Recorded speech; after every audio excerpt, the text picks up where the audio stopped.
కాబట్టి ఇక్కడ దేవుని యొక్క వాక్యంలో మనం చూస్తా ఉన్నాము. వచ్చేసి సౌజన్య పక్షంగా ఒక మాట జ్ఞాపకం చేస్తా ఉన్నాను. సామెతల గ్రంథము 14వ అధ్యాయం 1వ వచనం. సామెతల గ్రంథము 14వ అధ్యాయం 1వ వచనం. అన్ని రాలేదు.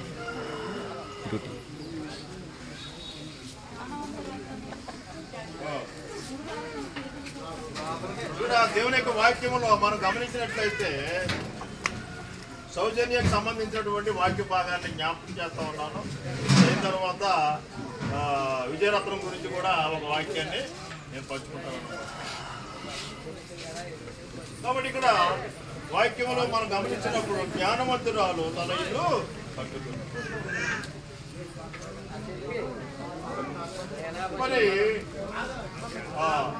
ఈ రోజుని తన బిడ్డతో తన ఇంటికి తాను రాగలిగిందంటే వచ్చిన తర్వాత తన కుటుంబాన్ని ఏ రీతి కట్టుకోవాలన్నమాట వాక్యంలో మనం గమనిస్తూ ఉన్నాము.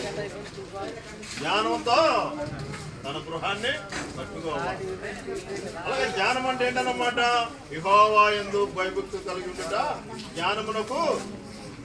కాబట్టి మనము జ్ఞానం కలిగి ఉండి మన కుటుంబాన్ని, మన యొక్క ఆత్మీయమైనటువంటి కుటుంబం కానీ భౌతిక సంబంధమైన కుటుంబం కానీ మనం కట్టుకోవాలంటే మనకు ఉండవలసిన లక్షణం ఏంటన్నమాట? యెహోవా యందు భయభక్తులు. ఈ యొక్క మాటలో ఈ యొక్క పదములో ఈ లైన్లో మనకు కనపడేటువంటి విషయాలు 2 మాటలు మనకు కనపడతా ఉన్నాయి. ఏంటన్నమాట? భయభక్తులు. ఈ యొక్క